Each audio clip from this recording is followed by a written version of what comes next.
আসসালামু আলাইকুম সবাইকে। আশা করি সবাই ভালো আছেন। বাংলাদেশ নারী দল বিশ্বকাপ খেলতে গিয়েছে। ওডিআই বিশ্বকাপে দ্বিতীয়বারের মতো বাংলাদেশের এই অংশগ্রহণ। ২০২২-এ প্রথমবারের মতো বাংলাদেশ বিশ্বকাপ খেলেছিল এবং সেখানে বাংলাদেশ ৭টা ম্যাচ খেলে একটা ম্যাচে জয় পেয়েছিল এবং মোটামুটি একটা ভালো পারফরমেন্স নিয়েই বাংলাদেশ সেই বিশ্বকাপটা শেষ করে। ওয়েস্ট ইন্ডিজকে প্রায় হারিয়ে দিয়েছিল, ৪ রানের একটা পরাজয় বাংলাদেশকে বরণ করতে হয়। এবং র্যাঙ্কিংয়ের হিসেবে যদি চিন্তা করি, অস্ট্রেলিয়া, নিউজিল্যান্ড, ইন্ডিয়া কিংবা সাউথ আফ্রিকা, তাদের এগেনস্টে তো আসলে পেরে ওঠাটা বাংলাদেশের জন্য বেশ কঠিন, স্পেশালি বিশ্ব মঞ্চে।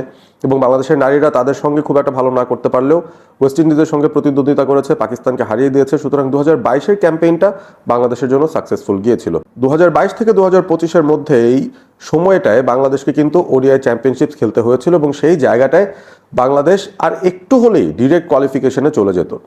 এবারের যে বিশ্বকাপটা সেটা অনুষ্ঠিত হচ্ছে ইন্ডিয়া এবং শ্রীলঙ্কায়, এবং আইসিসির এই বিশ্বকাপের ফরম্যাটের নিয়ম অনুযায়ী যেই দুইটা দল হোস্ট থাকে বা যেই দুই দেশ হোস্ট থাকে সেই দুটো দল অটোমেটিক্যালি সুযোগ পেয়ে যায়, র্যাঙ্কিংয়ের সঙ্গে তাদের কোনো সম্পর্ক থাকে না। সুতরাং বাংলাদেশকে টপ 6 র্যাঙ্ক দলের ভিতর থাকা প্রয়োজন ছিল যদি এই বিশ্বকাপে সরাসরি তারা কোয়ালিফাই করতে চায়, কারণ ইন্ডিয়া এবং শ্রীলঙ্কা তারা auto qualified. Bangladesh ultimately top 6-এ থাকতে পারেনি, তারা সপ্তম হিসেবে শেষ করেছিল এবং নিউজিল্যান্ডের সঙ্গে নেট রান রেটের ব্যবধানে বাংলাদেশ আলটিমেটলি ওডিআই চ্যাম্পিয়নশিপসে যেহেতু সপ্তম হয়েছিল সেহেতু বাংলাদেশকে কোয়ালিফায়ার্স খেলতে হয়েছিল। কোয়ালিফায়ার্স বাংলাদেশ খেলেছে ইউএইতে অনুষ্ঠিতব্য। ওই কোয়ালিফায়ার্সে ওয়েস্ট ইন্ডিজ, পাকিস্তান, আয়ারল্যান্ড, স্কটল্যান্ডের মতো শক্তিশালী দলগুলো ছিল। তবে ওয়েস্ট ইন্ডিজের মতো একটা বড় দলকে পাশ কাটিয়ে বাংলাদেশ বিশ্বকাপের জন্য সরাসরি কোয়ালিফাই করেছে এবং সেটাই কিন্তু একটা বিশাল বড় অর্জনের ব্যাপার ছিল। আলটিমেটলি বাংলাদেশ বিশ্বকাপে চলেই আসলো এবং বিশ্বকাপে 7টা ম্যাচ খেলার অন্তত সুযোগ পাচ্ছে তারা রাউন্ড রবিন পর্বে, যেটার পর যারা টপ 4 টিমস থাকবে তারা সেমিফাইনালে উপনীত হবে। প্রস্তুতির যে জায়গা, সেখানে আমি বলবো যে বাংলাদেশের প্রস্তুতিটা অতটা ভালো হয়নি যতটা হওয়ার প্রয়োজন ছিল, কারণ গত 1.5-2 মাসে বাংলাদেশ কিন্তু কোনো ধরনের ইন্টারন্যাশনাল সিরিজ খেলতে পারেনি। নিজেরাই প্রস্তুতি নিয়েছে, লাল দল সবুজ দলে বিভক্ত হয়ে তারা প্রস্তুতি ম্যাচ খেলেছে। এছাড়া বাংলাদেশ ক্যাম্প করেছে, লম্বা একটা ক্যাম্প করেছে, ট্রেনিং ক্যাম্প করেছে, সেখানে প্রস্তুতিটা তারা সারার চেষ্টা করেছে ঘরের মাটিতেই। এবং খেলা যেহেতু হবে ইন্ডিয়া এবং শ্রীলঙ্কায়, খুব একটা যে পরিবেশের তফাৎ হবে সেটার কিন্তু ভাবার কোনো কারণ নেই।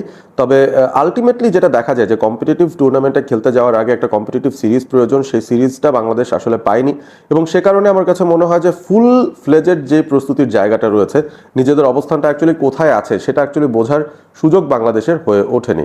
অগস্টের 23 তারিখেই বাংলাদেশের এবারের বিশ্বকাপের স্কোয়াড ঘোষণা করা হয়েছিল এবং এই স্কোয়াডের মধ্যে 8জন ক্রিকেটার অন্তত রয়েছেন যারা কিনা 2022-এর বিশ্বকাপও খেলেছেন, অর্থাৎ সেই এক্সপিরিয়েন্স ফ্যাক্টরটা বাংলাদেশের আছে।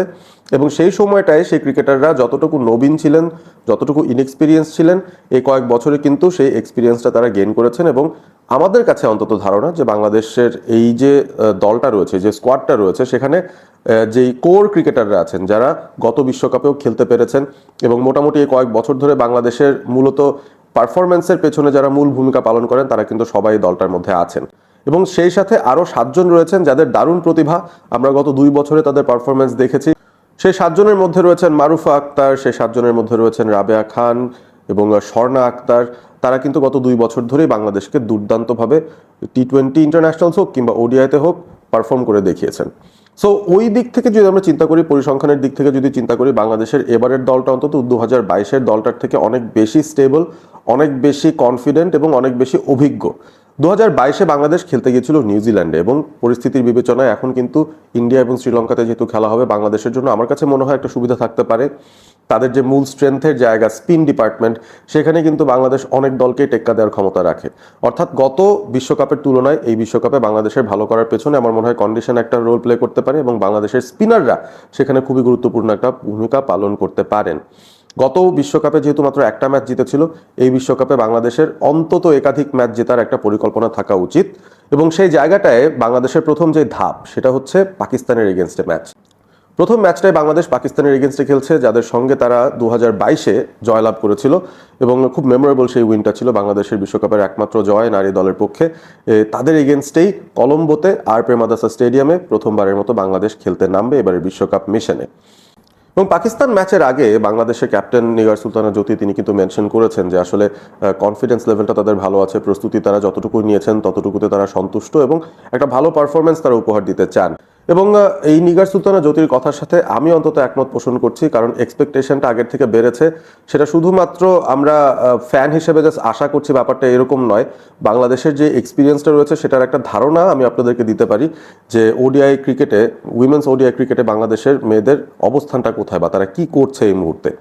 আমরা যদি বাংলাদেশের ওভারঅল ওডিআই হিস্ট্রির, উইমেন্স ওডিআই হিস্ট্রির টপ রান স্কোরারদের কথা বলি, সেখানে টপ 5-এ যারা রয়েছেন তাদের মধ্যে 4জনই এবারের বিশ্বকাপে বাংলাদেশের স্কোয়াডের মধ্যে আছেন, এবং যার ভেতরে যে 3জন 1000-এর ওপরে রান করেছেন ওডিআই ফরম্যাটে, উইমেন্স ওডিআই ফরম্যাটে, সেই 3জনই কিন্তু সেই টপ 3 যারা এই মুহূর্তে বাংলাদেশ ন্যাশনাল টিমকে রিপ্রেজেন্ট করছেন। শারমিন সুপ্তা রয়েছেন সেখানে, ফারজানা হক পিঙ্কি রয়েছেন এবং নিগার সুলতানা জ্যোতি ক্যাপ্টেন তিনি নিজে রয়েছেন। So it's a very strong batting core. আমার কাছে মনে হয় যে এই ধরনের সাবকন্টিনেন্টাল উইকেটে খেলার জন্য যে ধরনের টেম্পারমেন্ট প্রয়োজন সেটা এই ক্রিকেটারদের মধ্যে আছে, এবং এই 3জনের উপরেই মূলত দায়িত্বটা থাকবে বাংলাদেশের ভালো ব্যাটিং পারফরমেন্সের জায়গাটায়।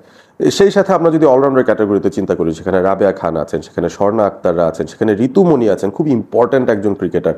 তো তারাও কিন্তু একটা ভালো কন্ট্রিবিউশন নিয়ে আসতে পারে। লোয়ার অর্ডারের দিকে গেলে সেখানেও বেশ ভালো অপশনস রয়েছে। নাহিদা, তাকে আমরা দেখি মাঝে মধ্যেই তিনি বেশ কিছু রান তুলে নিয়ে যেতে পারেন। মারুফা ব্যাটিংয়ে ইমপ্রুভ করছেন দিনকে দিন। সুতরাং অ্যাজ আ ব্যাটিং কোর আমার কাছে মনে হয় বাংলাদেশের ওভারঅল ব্যাটিংটা খুব একটা খারাপ অবস্থায় নেই, ভালো জায়গাতেই আছে। শুধুমাত্র এখন আত্মবিশ্বাসের হয়তো প্রয়োজন, এবং প্রস্তুতিটা বাংলাদেশ আলটিমেটলি এবারের বিশ্বকাপের ওয়ার্ম আপ ম্যাচগুলোতে নিতে পেরেছে। সাউথ আফ্রিকার এগেনস্টে ম্যাচটা আনফর্চুনেটলি বৃষ্টি বিঘ্নিত হয়েছিল, তবে বাংলাদেশের শুরুটা দুর্দান্ত হয়েছিল। সাউথ আফ্রিকার ক্যাপ্টেনকে প্রথম বলে মারুফ আউট করে দিয়েছিল এবং তাদেরকে চাপে রাখছিল বাংলাদেশ। সেই সময় বৃষ্টির কারণে খেলাটা আর সামনে এগিয়ে যায়নি। তবে পরবর্তী যে ওয়ার্ম আপ ম্যাচটা হয়েছিল শ্রীলঙ্কার এগেনস্টে, সেই ম্যাচটা কিন্তু বাংলাদেশ জিতে নিয়েছে। খুব ক্লোজ ফট একটা গেম, বাংলাদেশ 240+ একটা রানও করেছিল ব্যাট হাতে, এবং তারপর শ্রীলঙ্কাকে তার আগেই তারা আটকে দিয়েছে। খুবই ক্লোজ একটা মার্জিনে বাংলাদেশ ম্যাচ জিতেছে, সেটা তাদেরকে অনেক বেশি আত্মবিশ্বাস আমার মনে হয় দেবে। এবারে আসে বাংলাদেশের তারকারা কারা হবেন। এবারে বিশ্বকাপে বাংলাদেশকে ভালো করতে হলে কোন কোন ক্রিকেটারদের দিকে আমাদের আসলে নজর রাখতে হবে। ব্যাটিংয়ের দিক থেকে ধরলে অবভিয়াসলি নিগার সুলতানা জ্যোতি, তিনি আসলে দলের প্রাণ ভোমরা বলা যেতে পারে। শুধুমাত্র ক্যাপ্টেন নন, শুধুমাত্র উইকেট কিপার নন, দল পরিচালনার ক্ষেত্রে ব্যাটিংয়ে নিজের পারফরমেন্স দিয়েও কিন্তু বাংলাদেশকে সামনে এগিয়ে নিয়ে যাওয়ার একটা পরিকল্পনা তার সবসময় থাকে, এবং এবার তিনি তার এই গ্রুপটাকে নিয়ে খুবই আত্মবিশ্বাসী। সুতরাং নিগার সুলতানার ব্যাটের দিকে বাংলাদেশ চেয়ে থাকবে। কোয়ালিফায়ার্সে দুর্দান্ত পারফরমেন্স তিনি দিয়েছেন ব্যাট হাতে। সো তার কাছ থেকে একটা ভালো পারফরমেন্স আমরা আশা করি। তার প্রথম ওডিআই সেঞ্চুরিটাও তিনি এবারের কোয়ালিফায়ার্সে তুলে নিয়েছেন, অর্থাৎ ফর্মে রয়েছেন তিনি। সেই ফর্মটা তিনি বজায় রাখবেন এবং রাখতে পারলে বাংলাদেশের জন্য সুবিধা। শারমিন সুপ্তা আরও একজন ব্যাটার, রিসেন্ট সময় আবারও কামব্যাক করেছেন। কোচ সালাউদ্দিনের সঙ্গে তার বেশ ভালো ট্রেনিং তিনি করেছিলেন। গত বছরের শেষ থেকে খুব এফোর্ট দিয়ে যাচ্ছেন। উইমেন্স ডিপিএলে দুর্দান্ত পারফরমেন্স করেছেন, এবং ইন্টারন্যাশনাল ক্রিকেটেও তার যে ফিরে আসাটা, আয়ারল্যান্ড সিরিজে কথা যদি বলি, সেই জায়গাটা তো খুবই ভালো তিনি খেলেছিলেন। সুতরাং এইসব কিছু বিবেচনা করলে শারমিন সুপ্তা এবং আমার মনে হয় নিগার সুলতানা জ্যোতি, এই দুজন খুব ইম্পর্টেন্ট ফ্যাক্টর হবে। সেই সাথে ফারজানা হক পিঙ্কি তো রয়েছেনই। আর আমরা যদি নাহিদার কথা বলি, নাহিদা কিন্তু ওয়ার্ল্ড র্যাঙ্কিংয়ে, ওডিআই ক্রিকেটে, উইমেন্স ওডিআই ক্রিকেটের ওয়ার্ল্ড র্যাঙ্কিংয়েই বোলারদের মধ্যে 9ম স্থানে রয়েছেন। টপ 10-এ থাকা একমাত্র বাংলাদেশি ক্রিকেটার। এই বাঁহাতি অর্থোডক্স স্পিনারের আরও কিছু রেকর্ড রয়েছে। নভেম্বর 2023-এ নাহিদা প্রথম এবং একমাত্র বাংলাদেশি নারী হিসেবে প্লেয়ার অফ দ্য মান্থ হয়েছেন। আইসিসির এই পুরস্কারটা তিনি জিতেছেন। 2023 সালে যেই ODI team of the year ঘোষণা করা হয়েছিল 11 সদস্যের, সেই টিম অফ দ্য ইয়ারের অংশ ছিলেন নাহিদা। তিনি কিন্তু সিলেক্টেড হয়েছেন, অর্থাৎ তার উপর কিন্তু বিশাল বড় একটা দায়িত্ব। বাংলাদেশের বোলিংয়ের আমার কাছে মনে হয় সবচেয়ে বড় ইম্পর্টেন্ট কম্পোনেন্টটা তিনি হবেন। Highest wicket taker in ODI cricket, women's ওডিআইতে বাংলাদেশের পক্ষে নাহি দাঁড়িয়ে রয়েছে, এবং তার পাশাপাশি যদি আমি বলি মারুফা আক্তার, তাকে নিয়ে পুরো ক্রিকেট বিশ্ব ইমপ্রেসড। উইমেন্স ক্রিকেটে তাক লাগানো একজন ক্রিকেটার, আন্ডার-19 লেভেল থেকেই ওয়ার্ল্ড লেভেলে পারফর্ম করে এসেছেন। অনূর্ধ্ব-19 বিশ্বকাপে দুর্দান্ত করেছেন, টি-20 বিশ্বকাপ দুটো খেলেছেন, সেখানেও তিনি দুর্দান্ত পারফর্ম করেছেন। এবারে ওডিআই বিশ্বকাপে প্রথমবারের মতো পা রাখবেন মারুফা, এবং তার কাছ থেকেও এক্সপেকটেশনটা থাকবে অনেক অনেক বেশি।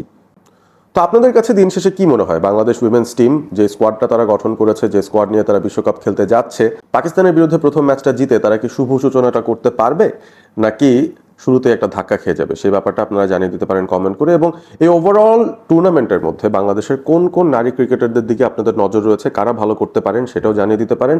এবং গত বিশ্বকাপের তুলনায় এবারের ওডিআই বিশ্বকাপে বাংলাদেশ কি আরেকটু বেটার পজিশনে শেষ করতে পারবে কিনা বা মাল্টিপল ম্যাচেস জিততে পারবে কিনা সেই বিষয়ে আপনারা আপনাদের ধারণা দিয়ে দিন। আমার কাছে তো অন্তত মনে হয় দুটো ম্যাচ জেতার সামর্থ্য বাংলাদেশের রয়েছে। এক হচ্ছে পাকিস্তান, অন্যটা হচ্ছে শ্রীলঙ্কা। এই দুটো দলকে অন্তত বাংলাদেশের হারানো টার্গেট করাই উচিত, এবং বাদ বাকিদের সাথেও ডেফিনেটলি কম্পিটিটিভ থাকা উচিত। যারা আসলে সাবকন্টিনেন্টাল কন্ডিশনে খেলতে অভ্যস্ত না, তাদের এগেনস্টে বাংলাদেশের ভালো করার একটা বেশ ভালো সম্ভাবনা রয়েছে। তো দেখা যাক শেষ পর্যন্ত মাঠের খেলায় কি গড়ায়, এবং শুভকামনা জানিয়ে রাখতে চাই বাংলাদেশ নারী দলকে। কমেন্ট করে জানাবেন আপনাদের মতামত। ভিডিওটি ভালো লেগে থাকলে অবশ্যই বন্ধুদের সঙ্গে শেয়ার করবেন এবং সেই সাথে সাবস্ক্রাইব করবেন অল স্পোর্ট এবিপি। ভালো থাকবেন সবাই।